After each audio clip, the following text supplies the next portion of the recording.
Hi everyone, so I'm back with a great off-campus opportunity, and this one is with Edgeverve. So if you don't know by now, Edgeverve has just recently started hiring. So this is a great opportunity for all of you people that are looking for a job, because Edgeverve is a subsidiary of Infosys and it's a pretty great company to start your career off with. So in this video, we'll be talking about the role, like what exactly are they hiring for. We'll be talking about the eligibility, and of course, as always, I'm going to give you guys some tips on how to get your resume shortlisted. So make sure that you watch the complete video and then apply ASAP. The link to apply is going to be in the description box. And today is a pretty good day for hiring. A lot of companies have opened their hiring today. So make sure that you stay tuned for all of the videos that I'm posting and apply as soon as possible. And of course, don't send the same referral everywhere. And if you're someone who's having difficulty in off-campus placements, you're not able to get your resume shortlisted, you don't know how to prepare for the interviews, you don't know how to crack your dream company in an off-campus setting, then you can connect one-to-one with me, where I'll personally help you, guide you, and together we'll make sure that you have everything that it takes to crack your dream company. So you can connect one-to-one with me. The link for that is going to be in the description box. All right, coming back to this opening, like I said, Edgeverve, which is a part of Infosys, it's a subsidiary of Infosys, and they have recently started hiring. So the designation for the role is system engineer, which is something similar to like the role that Infosys has. So it's a system engineering role, and it's a great opportunity for all of you guys that want to start your career off. You're not able to find a job, apply in this. You'll have a really good chance here, and the interviews here are not gonna be that difficult compared to the other companies' interviews. So let's talk about the eligibility first quickly. So the eligibility is for BE BTech graduates of 2025. Okay, so this is specifically for 2025 grad only. And apart from that, they have a few requirements and notes. I'll just put them down in the description box. You can read about them.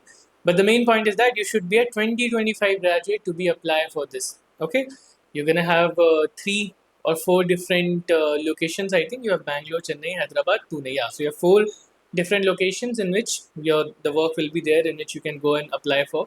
So of course it will be later part of the process, but initially the most important thing is that you apply. Now, as for the application, as for the resume, they have not asked for any particular skill, which is again something that these big tech or these sort of SBC companies do. They're not asking for anything specific. They're not asked we only want this skill, we don't want that skill.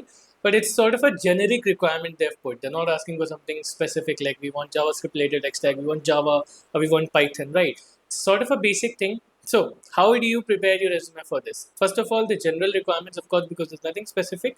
For a general rule, first two things, make sure you have a good ATS score. You don't need to put a lot of things, just 70% and above ATS score is very good, is good enough for a company like this. Have a ATS score of 70 and above. Go on resume avoided, enhance CV, try to make sure, check your ATS score, try to make it above 70 to 75%.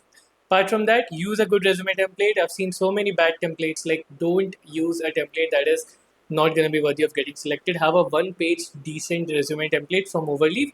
I'll give you my resume template if you want. It is one of the best ones out there. You can just use that. It is on Overleaf. Focus on these two things. Apart from that, make sure your project description, your project section is sharp, because your project section, as I keep on repeating, is the most important part of your resume as a fresher. Your project section should have a sharp description in it. So work on your project section, try to put one or two full stack projects, deploy your project if possible. Not a lot of expectations here, but still, the better you do, the better it's going to help you in getting shortlisted, right? So put a full stack project, write a cool project description. You can optimize it using ChatGPT, and then just overall have a good resume. Optimizing your resume is going to be so much important, otherwise you can end up getting rejected. Now, as for the interviews, what I'll be doing, I'll be giving you guys a couple of interview experiences in the description box. You can have a look at them, and basically you can understand from them how the interview process is going to look like, what the interview process is going to be like, so that you can prepare accordingly. So I'll give some interview experiences in the description box. Have a look at that and then prepare accordingly. Okay. So I don't want to make this video any longer than it needs to be, because there's a lot more openings to come for today. Make sure that you subscribe and stay tuned for those videos. Thanks for watching. Let's see you in the next one.